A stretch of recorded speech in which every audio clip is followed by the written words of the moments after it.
예, 오늘은 우리 김예리 전도사님이 휴가 가셔서 우리 유치 아동부도 아는 주제를 설교해야겠다, 이런 생각을 가지고 어떤 내용으로 설교할까 고민하다가 지난번에 보니까 유치 아동부가 다니엘서를 주제로 여름 성경 학교를 한 것 같습니다. 그래서 오늘은 뜻을 정하여라는 제목으로 말씀을 나누도록 하겠습니다. 우리 아동부, 유치아동부 어린이들은 우리 다음 장 저 사람들이 누굴 것 같아요? 저 누굴 것 같아요? 우리 유치아동부 한번 대답을 해보세요. 앉아 있는 사람 그렇게 감격적인 장면은 아닌데 앉아 있는 사람은 신경 쓰지 말고 서 있는 사람 4명 누구와 친구들이에요? 누굴까요? 역시 다니엘과 세 친구들이에요. 예, 그래요. 오늘은 다니엘과 세 친구들이 뜻을 정하여 어떻게 살았는가를 보도록 하겠습니다. 그 당시 이제 주전 600년경인데 중동의 패권은 이제 아시리아에서 바벨론으로 넘어오게 됩니다. 바벨론이 아시리아를 멸망시키고 그리고 이집트에서와의 갈그미스 전투에서 승리하고 그리고 이제 팔레스틴 지방으로까지 진출을 하였습니다. 결국 이제 유다를 완전히 멸망시켰고 1차, 2차, 3차에 걸쳐서 유다를 침공하였고 주전 586년에 이제 남유다는 완전히 멸망하고 솔로몬 성전은 무너지고 다윗 성벽은 불에 타고 그리고 수많은 사람들이 바벨론으로 포로로 끌려갔습니다. 유다와 바벨론은 거리가 너무 멀어서 유다 식민지를 통치하기 위해서 바벨론 왕 느부갓네살은 유다의 왕족이나 귀족들의 자제들 중에서 똑똑하고 그리고 이 사람들에게 이 갈대아인들의 문화와 역사와 철학과 이런 건축, 농업 이런 걸 가르쳐서 그들을 다시 식민지 유다에 파견하여 통치할 생각을 가지고 있었습니다. 그러나 이 역사적이고 사회적으로 암울한 시대에 하나님께서 거룩한 젊은이들을 남겨두셨습니다. 자, 우리 아까 다니엘과 세 친구들이라 그랬는데 혹시 세 친구들 이름도 아나요? 우리 한번 뭐라고요? 하나냐 또 미사엘 또 아사랴. 이 얘기는 글을 읽을 줄 안다는 얘기죠. 우리 혁빈이가 1학년인데 글을 잘 읽네요. 네, 다니엘, 하나냐, 그다음에 미사엘, 아사랴. 이거는 이제 유대식 이름입니다. 유대인들을 원래 이름을 그리고 잡아와서는 환관장에게 맡겼는데 환관장이 이름을 바꿔버립니다. 바벨론식 이름으로 바꿔버립니다. 그래서 바벨론식 이름이 더 유명하기도 합니다. 바벨론식 이름도 혹시 성경학교 때 배웠어요? 아는 것 같기도 하고 이렇게 벨드사살, 사드락, 메삭, 아벳느고로 이렇게 이름을 바꿔줍니다. 이 이름이 의미하는 바가 있습니다. 다니엘은 엘 또 야 이런 뜻이 들어가면 히브리어로 하나님이란 뜻입니다. 야훼, 그다음에 엘로힘 하나님이란 뜻입니다. 다니엘 하나님은 나의 재판장이시다. 하나냐 야훼께서 은혜를 베푸신다. 미사엘 하나님 같으신 분 누구신가? 아사랴 야훼께서 도우신다.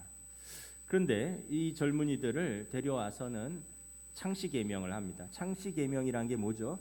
성을 새로 만들고 이름을 바꾼다는 뜻입니다. 일제시대 때 우리나라 사람들을 창시계명을 하라 그랬잖아요. 성을 다 바꾸고 이름을 새로 짓고 다니엘을 벨드사살인데 벨은 그들의 여신입니다.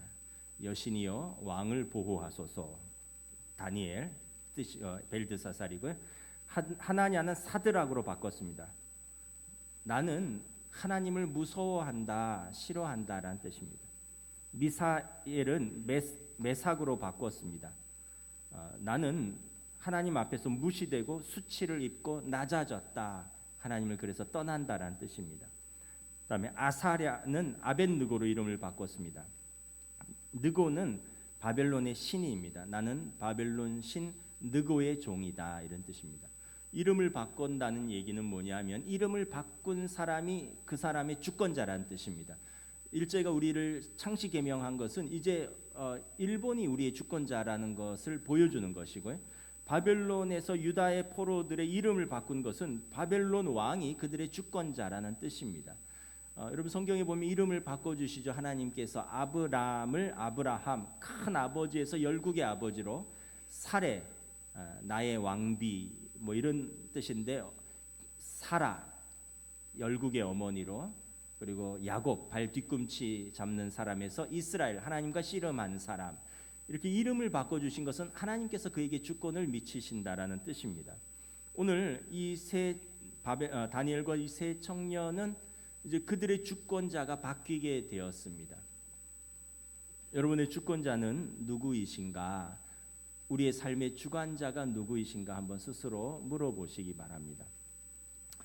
그런데 다니엘과 세 친구들은 뜻을 세웁니다. 나라가 망한 것이지 하나님이 망한 것이 아니다. 우리는 여전히 하나님의 백성으로 살겠다. 다니엘과 세 친구들의 마음에는 이방 문화 속에서 성공을 바라는 것보다는 그들의 문화 속에서 자신들은 하나님의 법의 지배하에 놓여진 하나님의 자녀로서 하나님의 뜻을 따라 살겠다라고 결심합니다. 바벨론 문화 속에서 바벨론 왕 아래 살지만 우리는 하나님을 왕으로 모시고 하나님의 뜻을 따라 하나님의 말씀에 순종하겠다라고 용기 있게 결단을 하는 것입니다. 여러분, 기준이 없는 사람은 변화무쌍한 세상 속에서 바람에 흔들리는 갈대처럼 살게 되어 있습니다. 우정에 대해 기준이 명확하지 않으면 친구 따라 강남 가기도 하고요. 그리고 선을 넘는 사람도 친구인 줄 착각하게 되기도 합니다. 사랑도 마찬가지입니다. 사랑도 기준이 없으면, 정확하지 않으면 어떤 사람의 외모나 조건에 마음이 빼앗겨 버립니다. 여러분, 외모라는 것은 어떤 것이냐면 서울여대 장경철 교수가 이렇게 이야기를 했더라고요. 외모는 고체의 절단면이 깎이고 빚어진 모양이다. 그러니까 어떤 절단면이 깎이고 빚어졌는데 타고나기를 좀 잘 깎이고 잘 빚어진 사람이 있고, 타고나기를 좀 덜 깎이고 좀 덜 빚어진 사람이 있는 것도 사실은 사실이죠. 그런데 남녀간의 매력적인 외모가 아주 중요하지만 실제로 살아가는데 더 중요한 것은 그 외모 속에 담긴 그 사람의 인격과 성품과 신앙이라는 것을 우리는 너무도 잘 알고 있습니다. 결혼하기 전까지는 외모가 그렇게 영향을 미치는 것 같아요. 여러분들 결혼해서 살다 보면 그 깎여진 그 절단된 면 속에 있는 그 인격과 성품, 그리고 기질, 그리고 그의 신앙이 너무나도 중요하다는 걸 압니다. 청년들은 잘 참고하셔야 돼요. 조건도 물론 중요합니다. 때로는 그 조건이 우리의 결핍을 채워주기도 합니다. 근데 그 조건을 따라서 사랑을 선택하면 그 조건을 잃어버리거나 그 조건이 충족되지 않거나 때로는 그 조건 때문에 마음의 상처를 입기도 한다는 것을 깨달아야 합니다. 결국 어떤 사람의 외모나 조건의 마음을 빼앗기는 것이 아니라 우리는 사랑에 대해서도 분명한 기준을 가지고 있어야 됩니다. 우정에 대해서도, 사랑에 대해서도, 때로는 직업에 대해서도 우리 삶에 분명한 기준이 있어야 됩니다. 다니엘과 세 친구의 기준은 하나님의 말씀이었습니다. 바벨론의 문화 속에 살지만 자신들의 삶의 기준을 하나님의 율법 아래에 놓겠다는, 하나님의 말씀 아래에 있겠다는 용기 있는 결단을 한 것입니다. 여러분, 어떤 뜻을 세우셨습니까? 여러분, 자녀가 뜻을 세우면 누가 가장 기쁠까요? 부모가 가장 기쁩니다. 자녀가 뜻을 세우면 부모가 기뻐요. 하나님의 자녀가 하나님의 말씀으로 뜻을 세우면 하나님 아버지께서 기뻐하십니다. 그리고 하나님 아버지께서 우리가 그 뜻을 따라 살도록 우리를 도와주십니다. 오늘 9절에 보면 하나님이 다니엘로 하여금 환관장에게 은혜와 긍휼을 얻게 하신지라. 다니엘과 세 친구들에게 몇 가지 특징이 있습니다. 뜻을 세웠고 그리 아니하실지라도라는 믿음이 있었습니다. 바벨론 제국의 전성기를 이끈 느부갓네살 왕은 여러 식민지로 구성된 제국을 연합시키고 자신의 통치권을 확립시키기 위해서 어떤 구심점이 필요했는데 그래서 자신의 형상을 거대한 신상으로 제작하여서 세웁니다. 사진 한번 볼까요? 저게 이제 바벨론의 느부갓네살 신상을 이렇게 묘사한 것인데, 높이가 무려 27m 되고요, 너비는 2.7m, 신상 전체를 금으로 입혔다고 합니다. 그리고 높이와 폭의 비율이 10대 1인 길쭉한 형태의 신상을 건립해서 두라 평지에 세워서 어디서든지 볼 수 있도록, 마치 우리나라 우리 63 빌딩이 서울 전역에서, 지금은 뭐 롯데타워인가요? 어디서나 볼 수 있듯이 저렇게 바벨론의 느부갓네살 왕의 신상을 평지에 세웠습니다. 학자들은 느부갓네살 왕이 이집트를 정벌하면서 오벨리스크를 보고 힌트를 얻었다라고 생각을 합니다. 오벨리스크는 이집트의 왕 파라오를 숭배하고 그의 업적을 기록한 그런 탑이죠. 왕은 이 거대한 신상을 건립하고 낙성식을 거행합니다. 다니엘서 3장에 보면 모든 고위 관리들이 낙성식에 참석합니다. 그리고 거대한 오케스트라를 동원하여 장엄한 음악으로 분위기를 한껏 돋웁니다. 그리고 이렇게 선포합니다. 누구든지 엎드려 절하지 않는 자는 즉시 맹렬히 타는 풀무불에 던져 넣으리라. 그런데 평소 다니엘과 세 친구를 시기하는 바벨론의 관리들이 왕에게 참소합니다. 왕에게 고발합니다. 다니엘의 친구들 사드락, 메삭, 아벳느고가 왕의 신상에 절하지 않는다는 것입니다. 재밌는 것은 세 친구는 고발당하는데 다니엘은 빠집니다. 왜냐하면 다니엘은 이미 총리로서 월등히 지위가 높아서 감히 고발하지 못한 것으로 보고했습니다. 왕은 즉시 그들을 체포하여 압송하고 그리고 직접 신문합니다. 성경에 보면 흥미로운 사실은 느부갓네살 왕이 사드락, 메삭, 아벳느고에게 기회를 줍니다. 이제라도 신상에게 절하면 살려주겠다. 그러니까 왕이 이 청년들을 굉장히 아낀다는 것을 보여주는 것이죠. 그런데 사드락, 메삭, 아벳느고가 이렇게 대답합니다. 이 일에 대하여 왕에게 대답할 필요가 없습니다. 우리가 섬기는 하나님이 우리를 건지실 것입니다. 그렇게 하지 아니하실지라도 우리는 왕의 신들과 왕이 세우신 금 신상에 절하지도 아니할 줄을 아소서. 왕 앞에서 절하지 않겠다고 한 것이죠. 그래서 어떻게 되었습니까? 풀무불에 던져지게 됩니다. 자, 우리 유치아동 어린이들, 저게 누가 들어가 있어요? 뜨거운 불 속에? 다니엘의 친구들이죠. 그런데 불에 있는데 타서 죽어요? 살아요? 근데 저 세 친구들 뒤에서 이렇게 안고 있는 사람은 누굴까요? 천사예요. 우리 유치아동부가 성경학교를 아주 잘했네요. 뜨거운 불 속에 있는데, 여러분 얼마나 뜨거운 불 속에 들어갔는데 천사가 세 사람을 이렇게 보호하는 거예요. 우리 다음 장 한번 볼까요? 자, 이 그리 아니하실지라도 우리는 하나님만 섬기겠습니다. 하나님께서 그 뜨거운 풀무불 속에서 그들을 보호하셨습니다. 다니엘의 세 친구의 용기 있는 고백은 사실 그들을 하나님께서 천사를 통해 보호하셨지만, 역사를 보면 사실은 순교한 이들이 훨씬 더 많습니다. 세계 선교 역사 속에서, 또 대한민국의 선교 역사 속에서도 우리나라만 공식 순교자가 2만 명입니다. 공식 순교자라는 이야기는 이름이 남은 사람들을 말하는 것입니다. 이름 없이 순교한 사람들은 훨씬 더 많습니다. 그럼에도 불구하고 그 사람들이 고백한 것은 그리 아니하실지라도.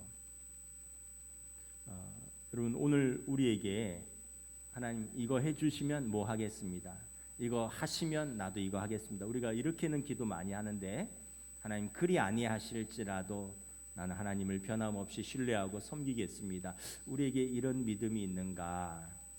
다시 한번 저와 여러분이 돌아봅니다. 한국교회는 그리 아니하실지라도 라고 고백하는 순교자들의 거룩한 피 위에 세워져 있습니다.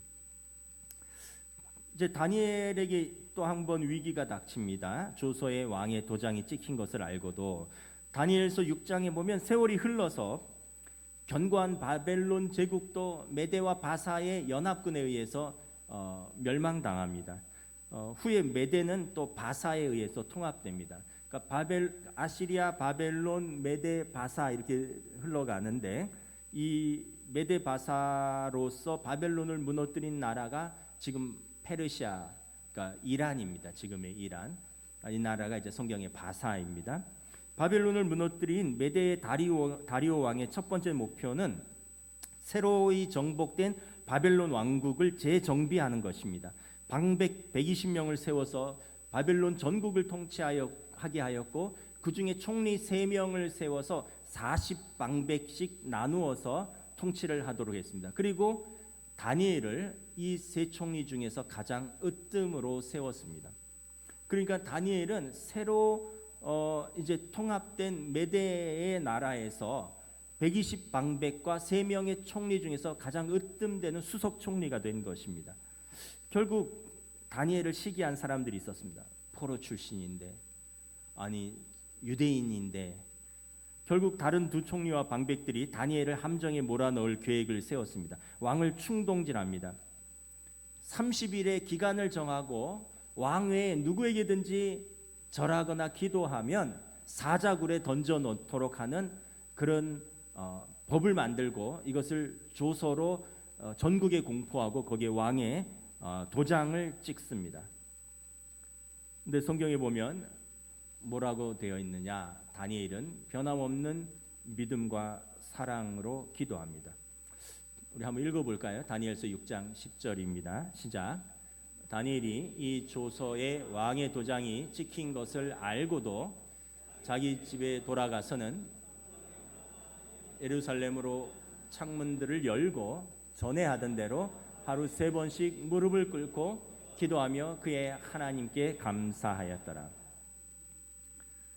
다니엘은 전에 하던 대로 왕이 어떻게 위협을 하든 신하들이 어떻게 고발하든 전에 하던 대로 창문을 열고 예루살렘을 향하여 하나님께 기도하였더라. 여러분, 전에 하던 대로라는 것은 습관이라는 뜻입니다. 경건의 습관. 여러분, 어떤 것이든지 하루아침에 이루어지지 않습니다. 전에 하던 것을 매일매일 반복함으로써 그것이 습관이 되는 것입니다. 다니엘에게는 경건의 습관이 있었습니다. 이때 다니엘의 나이가 약 80쯤 됩니다.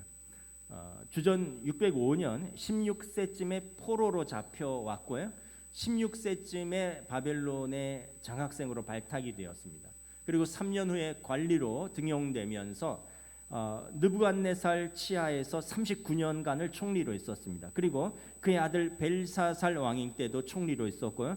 이제 메대가 바벨론 제국을 무너뜨린 때가 주전 539년입니다. 무려 66년의 세월이 흘렀습니다. 그런데 80세가 넘은 다니엘은 16세 때 뜻을 정하여 그랬던 것처럼 지금도 여전히 전에 하던 대로 그가 하루 3번씩 하나님 앞에 기도하였다는 것입니다.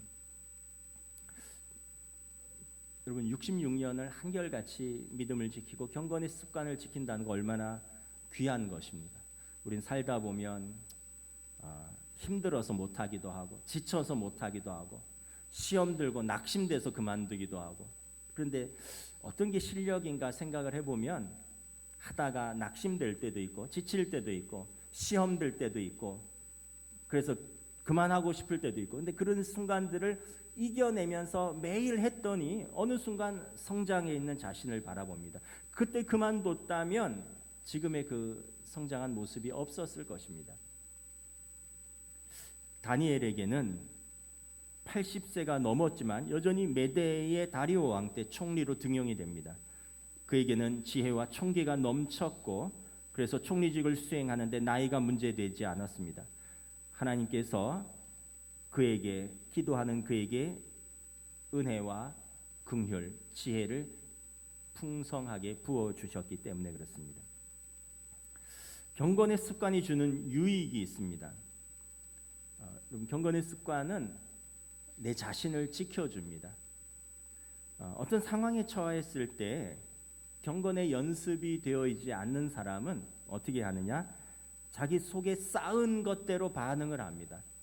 근데 우리가 평소에 경건의 습관, 기도와 말씀이라는 경건의 습관을 쌓아두면 우리가 쌓은 말씀과 기도로 반응할 수 있는데, 우리가 이 경건의 습관이 쌓여 있지 않으면 위기의 순간에 우리는 본능대로 반응합니다. 본능은 뭐냐 하면 도망치거나 싸우는 것입니다. 여러분, 동물들이 맹수가 나타나면 자기보다 강하면 도망치고요, 그리고 또 싸웁니다. 평소에 말씀과 기도로 훈련되어 있지 않으면 위기의 상황 속에서 우리는 어찌할 바를 알지 못해서 그냥 울부짖습니다. 경건의 훈련이 되어 있지 않으면 가정이 어떤 위기의 상황에 처했을 때 이성을 잃고 상황과 문제에 함몰되어서 짐승처럼 울부짖거나 거기서 도망쳐 버립니다. 그렇게 되면 우리를 바라보는 자녀들은 더 당황하게 됩니다. 그런데 여러분, 우리에게는 동물이 가진 본능만 있는 것이 아니라 하나님이 주신 이성도 있고요, 특별히 하나님을 경외하는 사람에게 주신 믿음이 있습니다.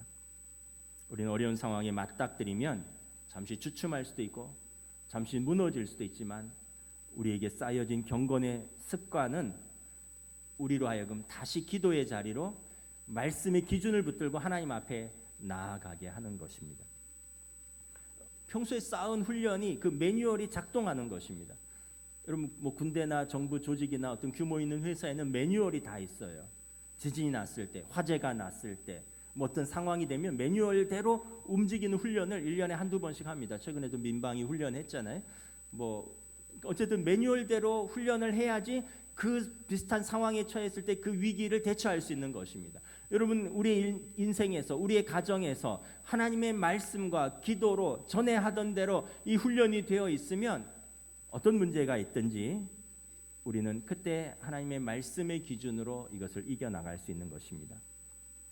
왕의 조소가 공포되었다고 해서 다니엘이 이 경건의 습관을 멈추지 않았습니다. 다니엘서 6장에 보면 다니엘이 자기 하나님 앞에 기도하고 간구하는 것을 발견하고 그들이 왕에게 고소합니다. 원문에 보면 이렇게 되어 있습니다. 그 무리들이 그 시간에 다니엘의 집을 급습하더라. 기도하는 시간을 알고 있었고, 기도하는 시간에 왕의 그 군사들이, 그 고관들이 왕의 군사들을 이끌고 다니엘의 집을 급습했다는 것입니다. 결국 다니엘은 왕의 명령에 따라서 사자굴에 던져집니다. 다음 사진 한번 볼까요? 우리 어린이들 저기 한 명 가운데 있는 사람이 누구죠? 다니엘. 근데 사자들이 너무 귀엽게 그려졌네, 그죠? 밀림의 왕자 사자들이 지금 다니엘과 놀고 있는 것 같고 이야기하는 것 같아요.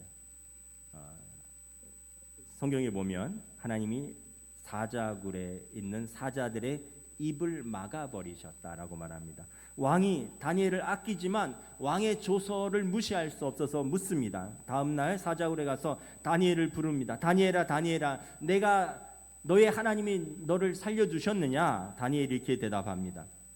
왕은 만수무강하옵소서. 나의 하나님이 이미 그의 천사를 보내어 사자들의 입을 봉하셨으므로 사자들이 나를 상해하지 못하였사오니 이는 나의 무죄함이 그 앞에 명백함이니이다. 그 다리오 왕이 심히 기뻐하여 다니엘을 끌어올려라 하고, 그리고 그를 고소했던 방백들을 오히려 사자굴에 던져버립니다. 그리고 다니엘을 더욱더 높이니 이는 그가 자기의 하나님을 경외함이었더라 라고 성경은 기록하고 있는 것입니다. 우리 인생 내가 그렇게 지키려고 한다고 지킬 수 있는 것도 아니에요. 또 우리 자녀들, 부모가 그렇게 지키려고 한다고 해도 다 지킬 수가 있는 것도 아니에요. 다 성인이 되고 자기 발이 있고 다 일일이 따라다닐 수도 없고, 결국 우리가 뭘 해야 될까요? 전에 하던 대로 기도하는 겁니다. 경건의 습관 속에서 우리가 하나님 앞에서 우리의 속에 하나님의 말씀을 쌓고 기도를 쌓고, 우리 자녀들을 위하여 말씀을 쌓고 기도를 쌓는 것입니다. 그때 다니엘을 사자굴에서 지켜주신 하나님이 우리들의 삶을 지켜주십니다. 히브리서 13장 5절 말씀입니다. 그가 친히 말씀하시기를 내가 결코 너희를 버리지 아니하고 너희를 떠나지 아니하리라 하였느니라. 그러므로 우리가 담대히 말하되 주는 나를 돕는 이시니 내가 무서워하지 아니하겠노라. 사람이 내게 어찌하리요. 하나님이 하나님의 백성들을 지키신다라고 성경은 분명히 말씀합니다. 다니엘은 하나님을 사랑했지만 또한 하나님께서 주신 자기의 삶을 사랑합니다. 여러분, 우리의 삶을 우리가 사랑하지 않으면 누가 사랑하겠습니까? 그런데 우리의 삶을 사랑하지 못하게끔 하는 상황과 환경이 있어요.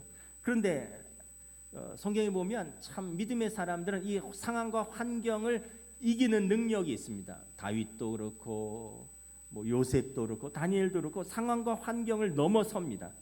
상황과 환경이 그들을 지배하지 못하도록 하는 거죠. 일반적으로 사람들은 상황과 환경의 지배를 받는데, 그런데 때때로 어떤 사람들은 상황과 환경을 넘어서는 사람들이 있습니다. 우리는 이런 사람들을 성숙한 사람 또는 내면이 강한 사람이라고 부릅니다. 최근에 일본에서 고시엔 대회에서 교토국제학교가 고등학교가 우승을 했습니다. 저는 고시엔 대회가 뭔지도 모르고 교토국제학교가 뭔지도 모르는데 기사를 통해서 참 대단한 일을 했구나라는 걸 알았습니다.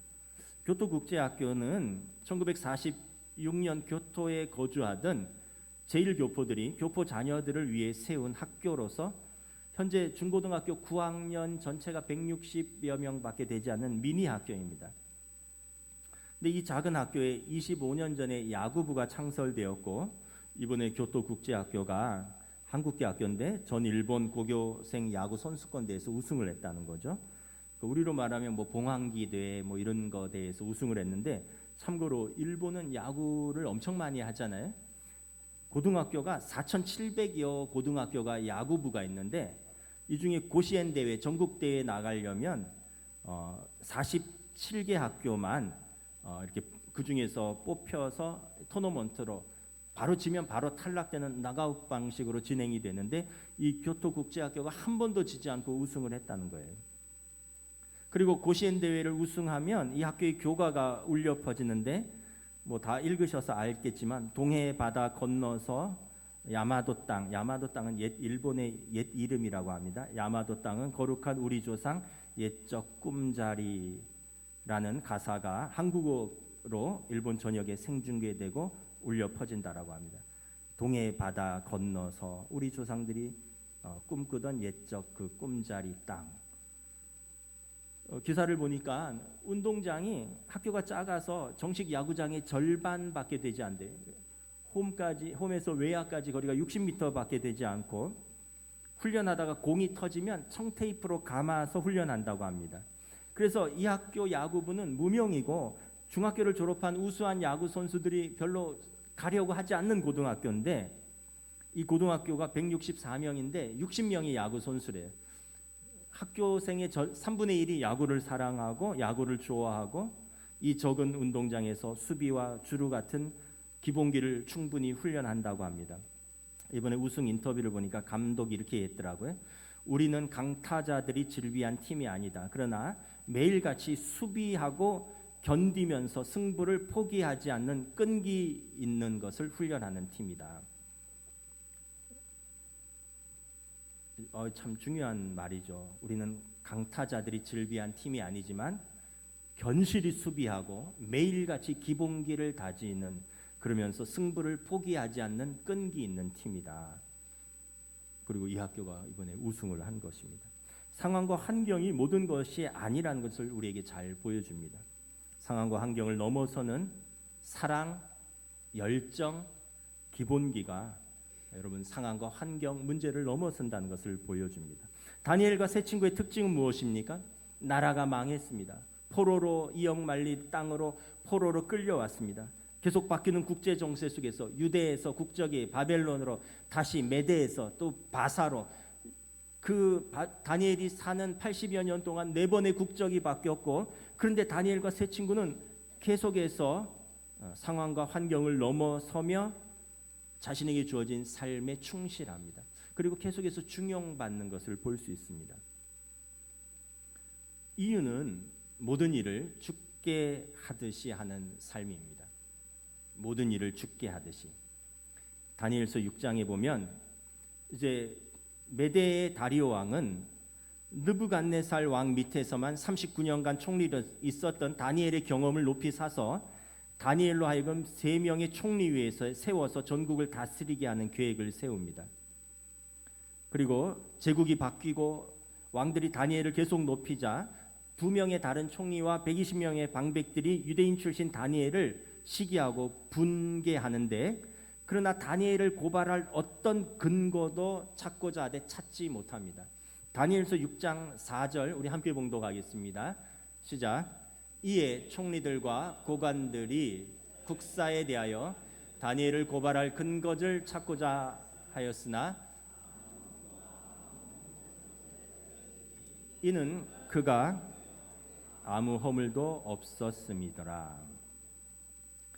국사에 대해서 어떤 허물을 찾고자 샅샅이 조사했는데 그가 충성되어 아무 그릇됨도 없고 아무 허물도 없음이더라.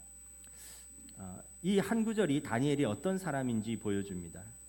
다니엘은 하나님을 경외하는 믿음의 사람이었지만 동시에 세상 사람들이 볼 때도 충성된 사람이었다라는 것입니다. 영어 성경에 보니까 he was trustworthy라고 되어 있는데 신뢰할 수 있는 사람이다 이런 뜻입니다. 충성되어 신뢰할 수 있는, 그러니까 인티그리티라 그러잖아요. 하나님에 대해서 신실한 믿음, 세상에 대해서도 자신이 맡은 그 일과 사람에 대해서 신뢰할 수 있는 사람이었다라는 것입니다. 혹시 요즘 우리 크리스찬들이 손가락질을 많이 받고 있다라고 합니다. 왜 그럴까 이런 생각을 해봅니다. 안 믿는 사람들이 왜 우리 기독교인들에 대해서 좋지 않은 시선을 가질까? 뭐 여러 가지 이유가 있겠지만 혹시 우리가 믿음은 있지만 삶이 충성되지 않아서 그 사람들이 볼 때 안과 밖이 다르다고 판단해서 그렇지는 않을까? 교회에서는 직분자입니다. 목사, 장로, 권사, 안수 집사인데 집에서는 가족들의 고개를 갸우뚱거리게 만드는 아빠, 엄마. 회사에서는 일할 때 능력이 미치지 못하고 같이 일하는 상사나 다른 직원들이 볼 때 성실하지 못하고 믿을 수 없는 사람, 이런 평가를 받는다면 우리의 믿음 자체도 의심받는 것은 아닐까라는 것입니다. 제가 모 중고 마켓 앱에 뭘 몇 개 팔기도 하고 몇 개 사기도 해서 그 앱을 깔아놨는데 거기 보니까 알바를 구하는 뭐 그런 기능이 있어요. 제가 이렇게 읽다가 재밌는 것을 봤습니다. 스타벅스 팝업 스토어를 종로에서 3일간 오픈을 하는데 월요일부터 수요일 3일간 10시부터 18시 중식 제공, 시급 11,000원, 업무 스타벅스 음료 제조 및 시음, 플랫 이벤트 진행, SNS 이벤트 진행, 복장 하의 청바지, 상의 흰색 티셔츠, 흰색 계열 운동화, 지원 시 주의사항, 불평불만 많으신 분, 개인 플레이 좋아하시는 분, 3일 중 하루 해보고 펑크 내실 분, 이런 분은 정중히 사양합니다. 보통 이런 것까지는 쓰지 않거든요. 보통 시급이 얼마고 뭐 이런 사람을 원합니다인데 이런 사람은 지원하지 말라는 거예요. 불평불만 많고 뭐 아마 개인 플레이하고 또 날씨도 더운데 거리에서 3일간 하니까 하루 해보고 그 다음날 펑크 내실 분은 아예 지원하지 말라는 거예요. 세상도 맡겨진 일에 열심을 가지고 충성스러운 사람을 찾습니다. 누가 우육면을 사준다고 해서 제가 종로의 어느 식당에 같이 간 적이 있습니다. 말대로 아주 맛이 깊고 풍성하더라고요. 근데 제가 그 식당에서 주인이 이렇게 글에 써놓은 글에 감동을 받았습니다. 이렇게 써 있어요. 저는 칭다오, 타이베이, 광저우, 상하이, 베이징, 서울의 우육면 맛집 78곳을 선정하여 직접 먹어보았습니다. 그중 단연 최고였던 칭다오의 사부님에게 우육면의 비법을 전수받아 만듭니다. 그럼 식당 하나를 오픈하는데, 국수집 하나 오픈하는데 중국, 대만, 뭐 홍콩, 서울 맛집 77곳을 다니면서 그 맛을 보고 그 기술을 전수받으려고 했다라는 거예요. 어떤 목수가 한 수도사에게 물었습니다. 어떻게 하면 신앙생활 더 잘할 수 있을까요? 그러자 수도사가 잠시도 고민하지 않고 이렇게 대답했습니다. 날마다 훌륭한 책상과 의자를 만들기 위해서 더 노력하게. 우리는 날마다 뭐 기도하고 뭐 이런 것을 대답을 할 줄 아는데, 수도사는 이 목수에게 말하기를 날마다 당신이 만든 책상과 의자를 더 훌륭하게 만들기 위해서 더 노력하라는 것입니다. 우리는 신앙생활을 더 잘하기 위해서 주일마다 예배에 빠짐없이 참석하고 매일의 새벽 기도에 참석하고, 근데 이것만으로 끝나서는 안 된다는 거예요. 그걸 바탕으로 해서, 그래서 우리가 그 하나님을 사랑하듯이 우리 하는 모든 일을 주께 하듯이 나가서 하는 것입니다. 여러분, 일은 영어로 vocation인데 어원이 vokal이란데 이것은 부르다라는 뜻이에요. 우리를 부르신 일이 우리의 사명이라는 뜻입니다. 그것이 우리의 직업이 되는 것입니다. 우리의 삶의 자리에서 자신의 일을 최선을 다해서 하는 것이 우리의 주신 소명이라는 것이에요. 소명을 무시한 신앙생활은 위선이고 가식입니다. 여러분들이 직장에서도 인정을 받아야 됩니다. 여러분들의 학교에서도 인정을 받아야 됩니다. 못하는 건 어쩔 수 없어요. 그런데 노력하지 않는 것은 그것은 죄입니다. 타고난 재능을 이길 수는 없어요. 그러나 노력은 할 수 있잖아요. 그리고 전에 하던 대로 매일 꾸준히 하는 것이 실력입니다. 학생은 학교를 매일 가야 돼요. 직장인은 매일 아침에 출근해야 돼요. 여러분, 신앙인들은 매주 하나님 앞에 나와서 예배 드려야 됩니다. 그리고 자신의 삶의 자리에서 그리고 주께 하듯이 그 일에 흠과 티가 없도록 최선을 다해야 되는 것입니다. 교보문고에 갔더니 그런 책이 있더라고요. 당신의 감정이 당신의 태도가 되지 않도록 하십시오. 이런 책이 있더라고요. 읽어보진 않았는데 제목이 그래요. 당신의 감정이, 당신의 기분이 당신의 태도가 되지 않도록 하십시오. 우리는 그것이 우리의 태도가 아니라 우리의 믿음이 우리의 태도입니다. 우리가 믿음으로 뜻을 세웁니다. 그리고 우리의 삶에서의 자세와 태도도 뜻을 세워서 충성스러운 사람이 되기를 원합니다. 다니엘은 충성되어 아무 그릇됨도 없고 아무 허물도 없음이었더라. 말씀을 정리하겠습니다. 다니엘의 삶은 은혜를 입은 삶입니다. 다니엘서 1장 9절에 보면 하나님이 은혜와 긍휼을 얻게 하신지라. 다니엘서 6장 28절에 보면 바사와 고레스 왕의 시대에 형통하였더라. 다니엘은 바벨론, 메데, 바사 세 나라의 무려 60년간 총리로 재위했습니다.